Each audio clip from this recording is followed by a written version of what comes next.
bouger, ça peut deux roches qui bougent comme ça. Donc ça c'est une faille normale, une faille inverse, une faille décrochante. Apparemment celle-là ça serait une faille décrochante. Après il y a deux autres failles mais qu'on ne voit pas, mais de chaque côté du titillon. C'est pour ça qu'il ressort comme ça, parce que vous avez deux failles. Et au niveau de ces failles, en fait on trouve il y a des minéraux particuliers. On pourrait trouver, donc s'il y a des filons assez particuliers, tu peux trouver des minéraux, d'où le nom de hors-pierre. On l'appelle hors-pierre parce que tu as des pierres qu'on trouve, des pierres qu'on peut appeler des pierres précieuses au niveau de ce filon-là. Mais bon, s'il faudrait voir la faille, on ne les voit pas, il faudrait vraiment chercher. Mais il y en a, il y a des gens qui viennent chercher hors pierre des minéraux. Alors, la roche tout en haut, c'est, enfin la plupart des roches, de toute façon, c'est l'âge du Jurassique. Alors, Jurassique, il doit vous parler. Ah, c'est ce qu'on a fait là. Bah ouais, alors quoi, qu'est-ce que c'était l'âge des dinosaures? Ben oui, c'était l'âge des dinosaures. Donc, tu vois, en fait, la roche que vous avez là, elle a plus de 100 millions d'années. C'est l'âge des dinosaures. Alors après, on n'a pas de roche pour après. On a un petit peu de Crétacé et après il n'y a plus rien. Alors pourquoi il n'y a plus rien? Pourquoi on n'a plus de roche sédimentaire? Parce qu'il n'y a plus d'eau. Bah oui, bah voilà, il n'y avait plus d'eau parce que au Crétacé, il y a eu la collision entre la plaque africaine et la plaque, la plaque africaine et la plaque eurasiatique. Tu avais un océan en fait qui séparait les deux plaques, qui s'appelait l'océan Tétis. Et donc au Crétacé, les deux plaques se sont rapprochées et l'océan s'est fermé. Et donc on a une collision entre les deux.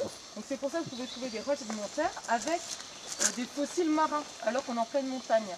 Parce que c'est ce qu'il reste de l'océan qui stocke les deux continents.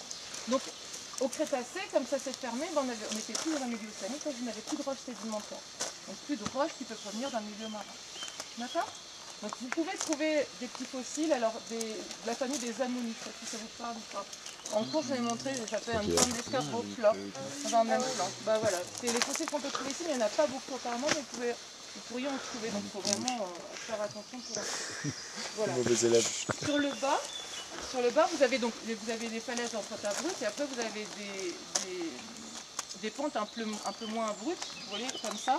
Est-ce que vous savez pourquoi c'est moins abrupt? Non. Donc vous avez toujours un phénomène d'érosion en montagne. Donc d'ailleurs par quoi tu vas avoir une érosion? L'eau, bien sûr. L'eau érode la roche, quoi d'autre? Éroder, alors oui, c'est-à-dire éroder, ça veut dire qu'il y a une partie des terrains qui disparaissent.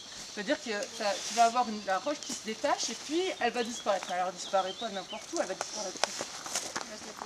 Bah voilà, en fait, si tu vois bien quand tu prends un marché, donc tu as plein de morceaux de roche par terre, donc ça provient des éboulis, puis ces morceaux, ils vont descendre avec la gravité, aussi par l'eau quand il pleut beaucoup, et ça va partir où? En bas de la vallée, qu'est-ce qu'on a?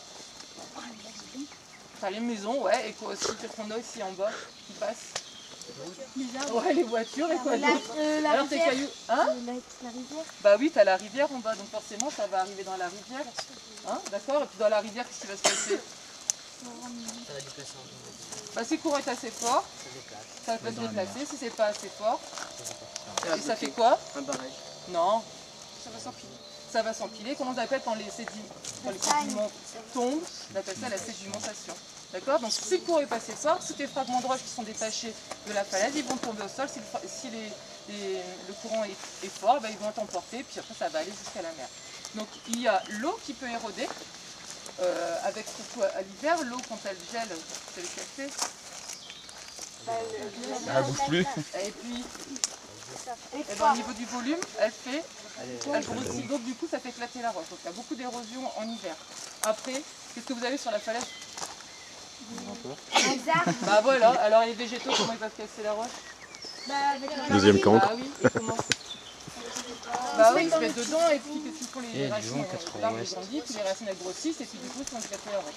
Alors t'as un petit peu le vent aussi qui fait éroder, d'accord? Donc après ça se détache. Et donc tout ce que vous voyez là, la pente moins abrupte, en fait c'est des éboulis.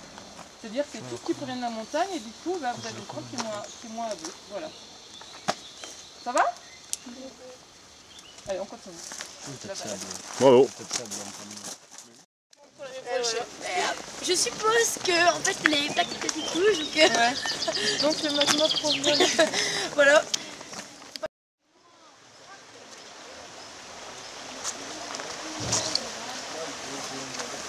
Bonjour.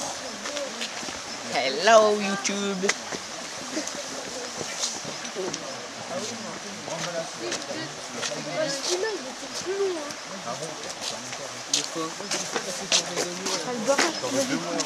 Oh non. On va peut-être trouver des sites où grimper alors.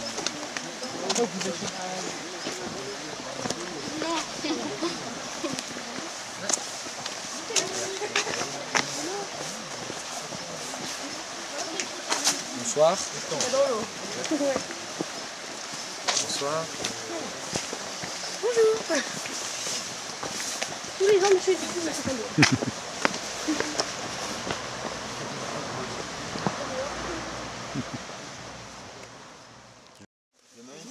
Je vais le garder chez moi. 200 mètres, mais il s'est pas... 200 mètres. Si tu es permis de mettre 200 mètres pour le gros. Les prêtes à l'usage. On va mettre le nom qu'on a pas. Alors on va le battre. Tiens, remets les papiers dedans. T'as mis la date, t'as mis C'est une grosse fleur de jaune.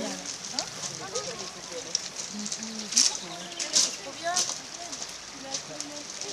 Alors, trouvez. Vous avez trouvé. Faut mettre une lampe dedans. Madame, le thé, on le prend ou pas? Ouais. Donc les papiers. Où les papiers? Attends,